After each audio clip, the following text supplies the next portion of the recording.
Hi అండి, welcome to సాయిస్ kitchen. బాగున్నారండి మీరు? మేమైతే బాగున్నామండి. ఇప్పుడైతే నేను దోసల పిండితో పునుగులు చేస్తానండి. పుల్లగా పొలాలండి దోసల పిండి అయితే పుల్లటిది తీసుకోవాలండి. ఇగుండి నేనైతే దోసల పిండి తీసుకున్నాను ఒక కప్పుతో. బాగా పులుపు ఉండాలండి. ఇది పులవ పెట్టేసి వేసుకోవాలి. అలాగైతే మనకు పునుగులు మంచిగా వస్తాయండి. ఇదిగోండి, దీనికైతే 2 ఆనియన్స్ కట్ చేసి వేసుకుంటానండి.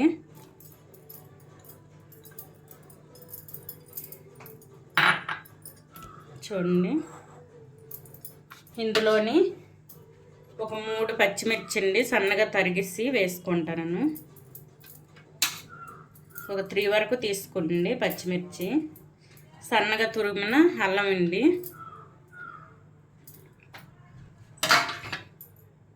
సన్నగా తరిగేసుకోవాలండి అల్లాన్ని. ఇందులోనే సన్నగా తరిగిన కొత్తిమీర,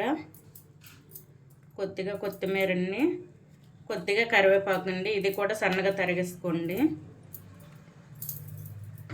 ఇప్పుడు ఇందులోని కొంచెం వామండి, కొద్దిగా వాము వేసుకోండి.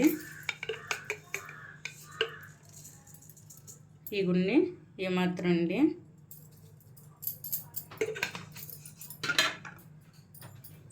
ఇందులో అయితే కొంచెం జీలకర్ర, కొద్దిగా ఒక 1/2 టేబుల్ స్పూన్ వరకు జీలకర్రను వేసుకోండి. ఇప్పుడు ఇగుండి కొద్దిగా మైదా పిండి అండి, 1 కప్పు చిన్న కప్పుతో తీసుకోండి. వరిపిండి 1 కప్పుతో వేసుకోండి. 1 కప్పుతో మైదా పిండి అండి. ఎందుకంటే మనకి పిండి పలచగా ఉండేటప్పుడు ఆయిల్ లాగేసుకుంటుందండి. ఆయిల్ లాగకుండా ఉండడం కోసం వరిపిండి మైదా పిండి వేసుకుంటాను. ఇందులోనే కొద్దిగా వంట సోడా అండి, ఇగుండి కొద్దిగా వంట సోడా వేసుకోండి. ఇగుండి ఇవి వేసుకున్నాం కదా, ఈ మొత్తాన్ని ఒకసారి కలిపేసుకోండి. కొంచెం సాల్ట్ వేసుకొని, ఇగోండి ఈ పిండికి సరిపడా సాల్ట్ వేసుకొని కలిపేసుకున్నాం.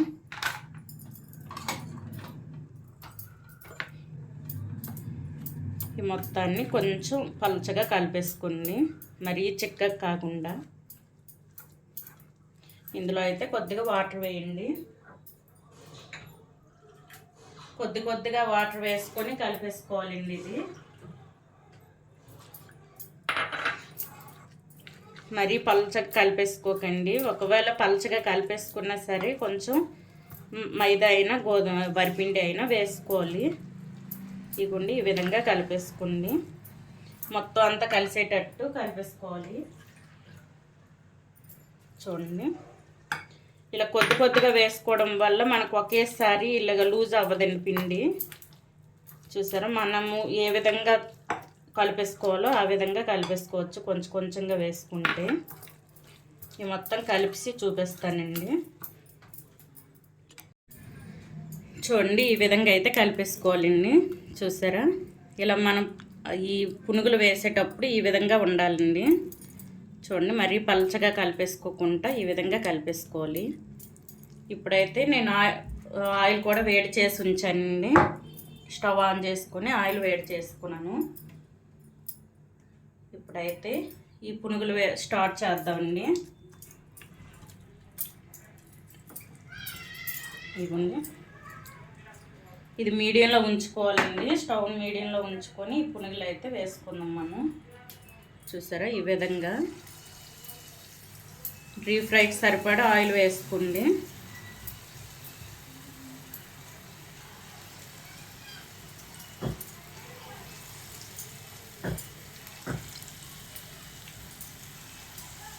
చిన్నగా వేసుకుంటే బాగా వేగుతాయండి. చూడండి, ఈ విధంగా వేసుకోవాలి. అన్నీ కూడా ఇదే విధంగా వేసుకోవాలండి.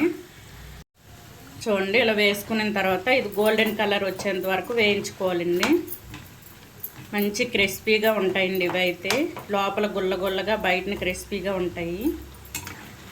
చూడండి, ఇది గోల్డ్ కలర్ వచ్చిన తర్వాత ఇదైతే ఒక బౌల్లో వేసుకుందాం అండి. మనకైతే వేగిపోయి ఇవి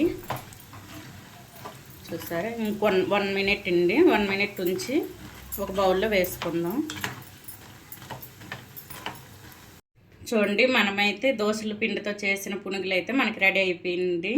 ఇవన్నీ చూసారా మంచిగా వచ్చాయండి. ఈ విధంగా చేసుకుని చూసారా, బయటని క్రిస్పీగా లోపల స్మూత్గా ఎలా ఉన్నాయి చూడండి. ఇగుండి ఈ విధంగా అయితే ఉంటాయండి. ఈ విధంగా అయితే దోసల పిండి మీ దగ్గర మిగిలినట్టయితే ఈ విధంగా చేసుకుని పునుగులు సాయంత్రం పూట వర్షం పడేటప్పుడు ఇటువంటప్పుడు ఇవి తింటే బాగుంటుందండి. ఈ విధంగా చేసుకోండి. ఈ పునుగుల రెసిపీ కనుక మీకు నచ్చినట్లయితే లైక్ చేయండి, షేర్ చేయండి, నా ఛానల్ను సబ్స్క్రైబ్ చేసుకోండి. ఓకే, బాయ్ అండి.